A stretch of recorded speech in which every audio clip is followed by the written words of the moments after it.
ഞങ്ങൾ കല്യാണം കഴിഞ്ഞതിന് ശേഷമുള്ള ആദ്യത്തെ ഓണത്തിന് ഞങ്ങൾ വയനാട്ടിൽ പോയപ്പോഴാണ് ജിതേഷ് മാമൻ്റെ വീട്ടിൽ വെച്ചിട്ട് ഒരു പൂച്ചക്കുഞ്ഞിനെ കാണുന്നത്. കാണാൻ ഭയങ്കര ക്യൂട്ടാണ്. പിന്നെ ഒരു ഓറഞ്ച് വൈറ്റ് കളറൊക്കെ ആയിട്ട് നല്ല ഭംഗിയുണ്ടായിരുന്നു കാണാൻ. എന്തായാലും ഞങ്ങളൊരു പൂച്ചക്കുഞ്ഞിനെ വാങ്ങണം എന്ന് ആലോചിച്ചിരിക്കുമ്പോഴാണ് ഇവളെ കാണുന്നത്. കണ്ടപ്പോൾ തന്നെ ഞങ്ങൾക്ക് രണ്ടുപേർക്കും ഭയങ്കര ഇഷ്ടമായി. പിന്നെ ഒന്നും നോക്കിയില്ല, ഇവളെ ഞങ്ങളെ കൂടെ കൂട്ടി. വയനാട് ടു പാലക്കാട് യാത്ര അവള് നന്നായി ആസ്വദിച്ചു. വലിയൊരു ക്ഷീണോ കാര്യങ്ങളോ ഒന്നും തന്നെ ഉണ്ടായിരുന്നില്ല.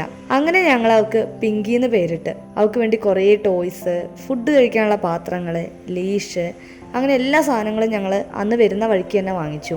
പെട്ടെന്ന് തന്നെ ഞങ്ങളുമായിട്ടും ഇവിടുത്തെ അന്തരീക്ഷമൊക്കെ ആയിട്ട് പിങ്കി ഇണങ്ങി.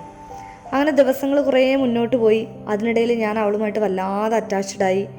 ഒരു ദിവസം പോലും കാണാതിരിക്കാൻ പറ്റില്ല എന്ന സ്ഥിതിയിൽ വരെ എത്തി. ഇവളെ കാണാതിരിക്കാൻ പറ്റാത്തതുകൊണ്ട് മാത്രം ഞാൻ എൻ്റെ വീട്ടിൽ പോലും പോയാൽ അധിക ദിവസം നിൽക്കാതിരുന്നിട്ടുണ്ട്. എന്താ പറയുക, അത്രയ്ക്ക് ഇഷ്ടമായിരുന്നു എനിക്ക് ആ ഒരു പൂച്ചക്കുഞ്ഞിനെ. ചെറുതായിട്ടൊന്ന് വയ്യാണ്ടായാൽ പോലും ഞങ്ങൾ അവളെയും കൊണ്ട് വേഗം തന്നെ ഹോസ്പിറ്റലിൽ പോവും. ഇവളുടെ കാര്യം സംസാരിക്കാൻ വേണ്ടി മാത്രം ചെറുപ്പശ്ശേരി മൃഗാശുപത്രിയിലെ ഡോക്ടറെ ഞങ്ങൾ എത്ര വട്ടം വിളിച്ചിട്ടുണ്ട് എന്നുള്ളത് ഞങ്ങൾക്ക് തന്നെ അറിയില്ല. പലരും പറഞ്ഞു ഒരു ആനിമലാണ്, ഓവർ അറ്റാച്ച്മെൻറ്റ് കാണിക്കരുത് എന്നൊക്കെ. പക്ഷേ എനിക്കറിയില്ല എന്തായിരുന്നു ഇവളോട് ഇത്ര അധികം അറ്റാച്ച്മെൻറ്റ് എന്നുള്ളത് ചോദിച്ചാൽ അതെന്താണെന്നുള്ളത് എനിക്കറിയില്ല. ഞാൻ അത്രയ്ക്കും അറ്റാച്ച്മെൻ്റ് ആയിപ്പോയി. അതായത് ഈ പറഞ്ഞ പോലെ ഒരു ദിവസം പോലും കാണാതിരിക്കാൻ പറ്റില്ല എന്ന് വരെ ആ ഒരു ലെവലിൽ വരെ എത്തി കാര്യങ്ങൾ. അങ്ങനെ അവൾ ഞങ്ങളുടെ ജീവിതത്തിൻ്റെ ഒരു ഭാഗം തന്നെയായി. ഓരോ ദിവസം കഴിയുമ്പോഴും ഇവക്കതുപോലെ ഞങ്ങളോടുള്ള പൊസസീവ്നെസ് ഒക്കെ കുറച്ച് കൂടി വരാൻ തുടങ്ങി. വേറെ പൂച്ചകൾക്ക് ഞങ്ങൾ ഫുഡ് കൊടുക്കാൻ പറ്റില്ല. അതുപോലെ തന്നെ ഞങ്ങൾക്കൊരു ഡോഗ് ഉണ്ടായിരുന്നു, ഒരു പെറ്റ് ഡോഗ്. അപ്പോൾ അവന് ഞങ്ങൾ ഫുഡ് കൊടുക്കാൻ പാടില്ല.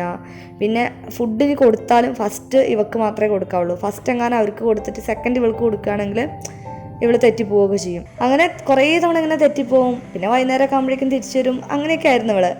അങ്ങനെ കഴിഞ്ഞ വർഷം 2025 മെയ് 5 ഇവളെ ഇതുപോലെ ഒരു ദിവസം കാണാണ്ടായി. ഓക്കെ, സാധാരണ പോലെ വൈകുന്നേരം ആകുമ്പോഴേക്കും തിരിച്ചു വരുന്നു കരുതി.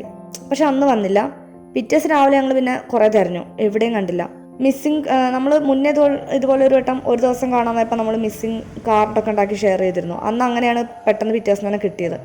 അതിൽ ഞങ്ങൾ കാർഡൊക്കെ ഉണ്ടാക്കി അവിടെയുള്ള വാട്സപ്പ് ഗ്രൂപ്പുകളിലൊക്കെ ഷെയർ ചെയ്ത് നോക്കി. എന്നിട്ട് ഇവളെക്കുറിച്ചൊരു വിവരം കിട്ടിയില്ല. ഒരു 4 ദിവസങ്ങളോളം ഞങ്ങൾ ഇവളെ കണ്ടിന്യൂസ് ആയിട്ട് തിരഞ്ഞിട്ടുണ്ടാവും. അവസാനം മെയ് 8 വൈകുന്നേരം ഒരു ഉച്ച കഴിഞ്ഞപ്പോഴേക്കും ഇവളെ കണ്ടു. ഞങ്ങൾ വീടിൻ്റെ കുറച്ച് അടുത്തുള്ളൊരു വീട്ടിലെ ടെറസിൻ്റെ മേലെ വയ്യാതിരിക്കുകയായിരുന്നു. ഇവളെന്തോ ഓടിപ്പിക്കുകയോ എന്തോ ചെയ്തിട്ടുണ്ട്. ദേഹത്ത് മുറിവും കാര്യങ്ങളൊന്നുമില്ല.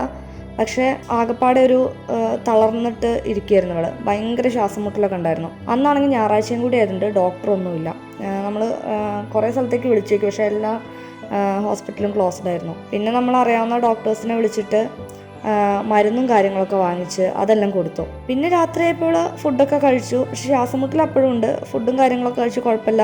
പിന്നെ രാത്രി ഒരു 2-2:30 ആയപ്പോഴേക്കും ഇവക്ക് ഭയങ്കരമായിട്ട് വയ്യാണ്ടായി. ഇങ്ങനെ ഭയങ്കരമായിട്ട് കിതയ്ക്കുക, ശ്വാസം എടുക്കാനേ പറ്റില്ല. അങ്ങനെയൊക്കെ നമുക്ക് ഹോസ്പിറ്റലും ആ സമയത്തില്ല, എന്താ ചെയ്യാറിയില്ല. ഞങ്ങൾ കുറേ നോക്കി. പിന്നെ പെട്ടെന്ന് അങ്ങോട്ട് പോയി. അതും എന്താ പറയുക, ഞങ്ങളുടെ കൈ കിടന്നിട്ട് അങ്ങ് പോയി ഇവള്.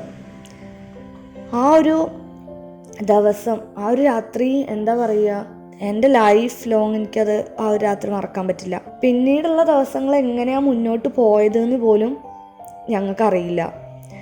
മാനസികമായിട്ട്, അതായത് ഒരു ദിവസം പോലും ഇവളെ കാണാതിരിക്കാൻ പറ്റാത്ത ഞാൻ പിന്നെയുള്ള ദിവസങ്ങളിൽ എങ്ങനെ ഇവളെ കാണാതിരിക്കാനേ പറ്റണില്ല. ഫുൾ ടൈം കരച്ചിൽ. ഞാൻ ആകപ്പാടെ മാനസികമായിട്ട് മൊത്തത്തിൽ തളർന്നു. ഓരോ ദിവസവും കഴിയാൻ വേണ്ടിയിട്ട് ഭയങ്കര ബുദ്ധിമുട്ടായിരുന്നു എനിക്ക്. ഈ ഫുൾ ടൈം ഇവളെ വിളിച്ചുകൊണ്ട് കിടക്കുക, ഇവളെ കാണാതിരിക്കാൻ പറ്റില്ല. അങ്ങനെ ആയിപ്പോയതുകൊണ്ട് തന്നെ ഇവളിനി തിരിച്ചു വരില്ല എന്നൊക്കെ വിഷ്ണുവായിട്ട് എങ്ങനെ പറഞ്ഞുതരും. ഇനി പോയത് തിരിച്ചു വരില്ല, റിയാലിറ്റി ആണത്, അക്സെപ്റ്റ് ചെയ്യണം എന്നൊക്കെ പറയും. പക്ഷെ പറ്റുന്നുണ്ടായിരുന്നില്ല. കാരണം ഇവള് തിരിച്ചു വരില്ല എന്നോ ഇവള് ഞങ്ങളെ വിട്ട് പോയിന്നോ ഉള്ള ആ ഒരു വിശ്വസിക്കാനായിട്ട് ഭയങ്കര ബുദ്ധിമുട്ടായിരുന്നു എനിക്ക്. ഇതൊക്കെ ഇപ്പോൾ എത്ര പേർക്ക് ഇതൊക്കെ പറഞ്ഞാൽ മനസ്സിലാവും എന്നുള്ളത് അറിയില്ല കേട്ടോ.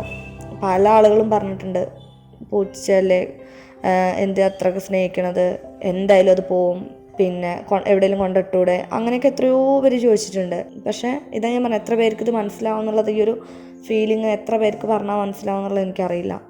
ഒരുപക്ഷെ ഈ പെറ്റ്സിനൊക്കെ സ്നേഹിക്കുന്ന ആളുകൾക്ക് ഈ ഒരു ഫീലിംഗ് ചിലപ്പോൾ പറഞ്ഞാൽ മനസ്സിലാവുമായിരിക്കും. ഒരു 4 വർഷം ഞങ്ങളോടൊപ്പം വളർന്ന പിങ്കി പെട്ടെന്നൊരു ദിവസം ഞങ്ങളെ വിട്ടുപോയത് ഞങ്ങൾക്ക് സഹിക്കാവുന്നതിലപ്പുറമായിരുന്നു. അവളില്ല എന്ന് വിശ്വസിക്കാനായിട്ട് ഒരുപാട് ടൈം എടുത്തു.